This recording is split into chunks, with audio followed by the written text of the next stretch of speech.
How would you like to be 40% more likely to accomplish your to-do list, to reach your goals, to be more organized, and get rid of some of your overwhelm and decision fatigue? It all has to do with planning. Today, we're going to talk about 5 things that you need to know to start a time management system. Hi, welcome to the Peaceful Home. I'm Teresa. Today we're talking about all things planning. Now, I am a paper planner. I love to write things on paper. I love to make a to-do list and check off everything, but not everyone is created the same. So we have our different ways of tackling these things, and I'm not trying to force you into a mold. I'm going to talk about many options for organizing your life, for increasing your productivity and being able to accomplish the things that you really want to. I've pretty much always been in the season of life where I'm forgetting things. So if I don't write them down, I won't remember. We're going to talk about the most proven methods to remember things. Okay, let's jump right into the 5 things. First of all, you need to understand your weekly repeating schedule. Now, you can do this in writing, or you can just keep it in your head, but I suggest writing it down. I have a short video explaining how I make my repeating weekly schedule.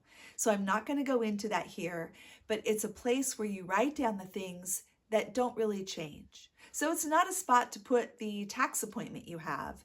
It's the things that you do every day or every week. Take a look at the link at the end of this video or in the description box. Number 2, you need to use paper.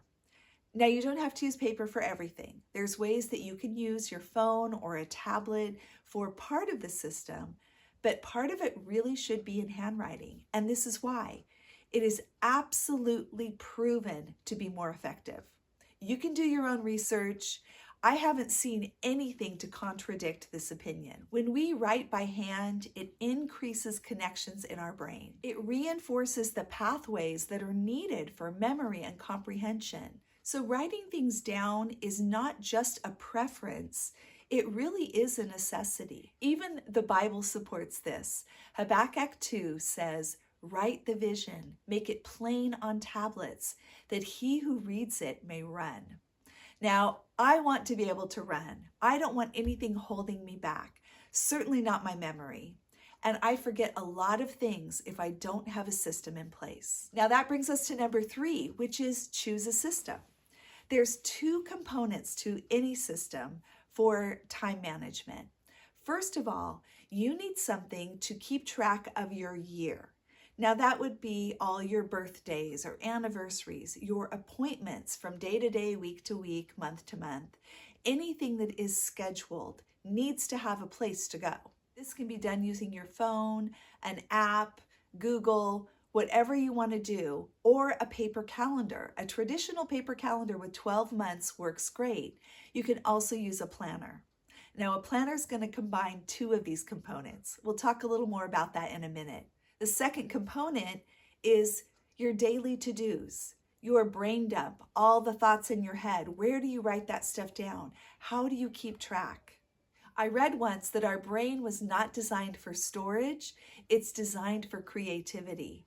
And I love that. And that has really inspired me to make sure that I have a system for memory so that I can use this for more creative pursuits. Now, for all those daily to-dos, the things you might want to do around the house, errands, your menu, whatever it is, there's 4 different ways you can do that. And I'm going to show those to you now. One is a simple refrigerator magnet. Now, this enables the entire family to see what's going on in the week. You can jot down things, everyone can see it, and you'll be able to remember and refer to it when you need to. The downside to this is you can't take it with you. So let's say that you jot down some things you need at the store. You can't really pull this off the fridge and take it to the market with you. You could snap a picture with your phone and take it that way, or jot down that list on a piece of paper. But this can be a really practical and easy system for that second component. Number 2, get a planning pad.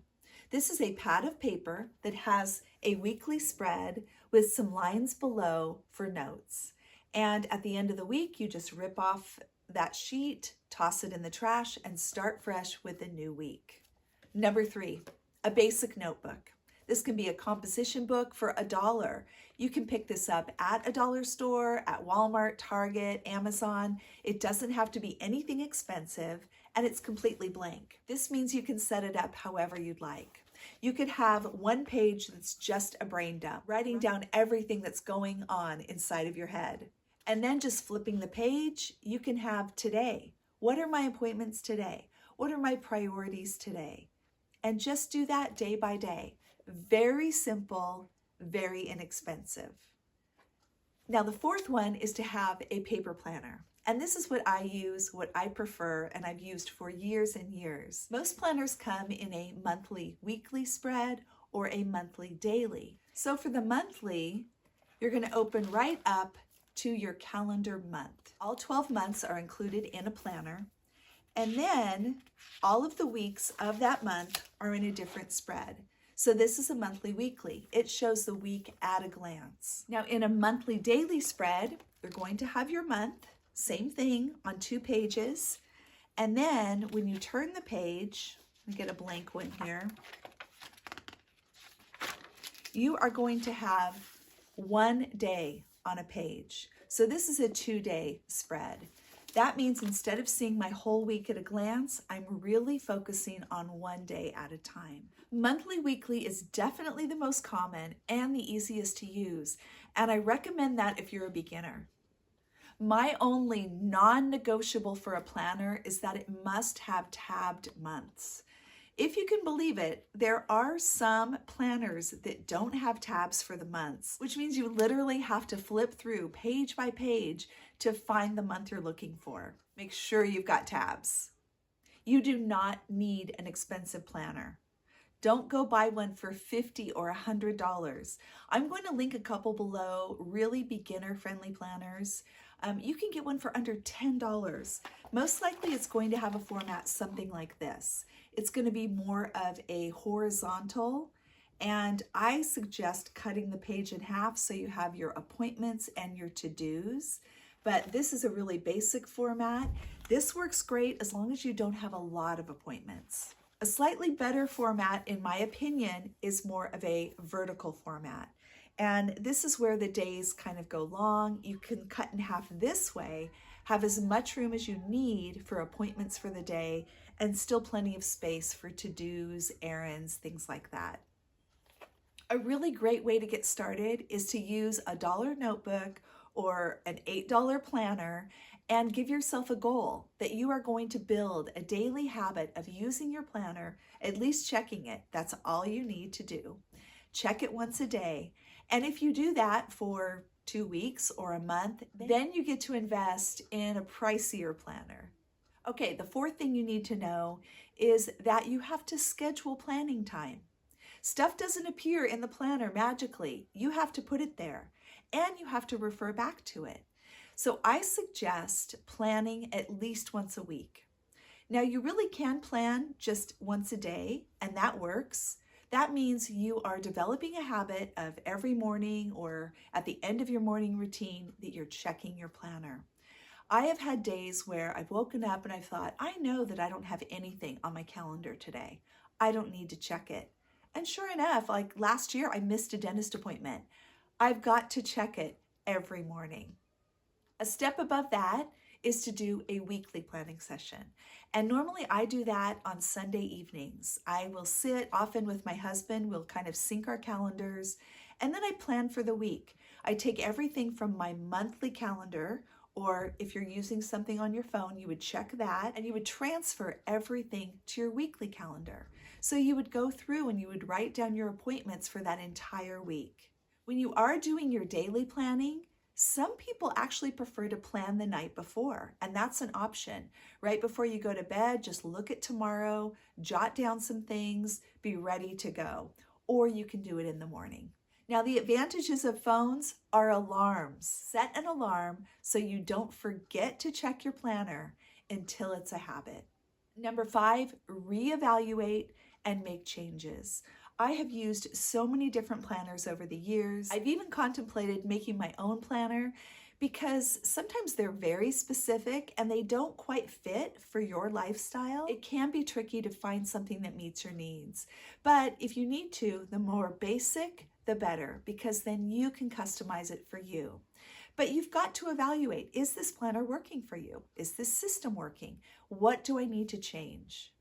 So these are 5 things that will get you thinking, get you started if you want to jump in with using a planner.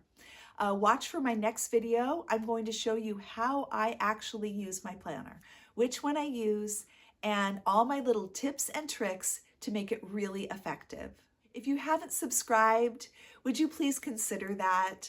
I would love to have you as part of the Peaceful Home family. It is completely free. Just hit that subscribe button. If you want to hit the notification bell, then you will be notified when I upload a new video. Are you already using a planner? Have you never used a planner? I would love to hear your thoughts. Why did you click on this video? What kind of help are you looking for in planning and enjoying your amazing, blessed life? Thanks so much for joining me today on The Peaceful Home. Happy planning.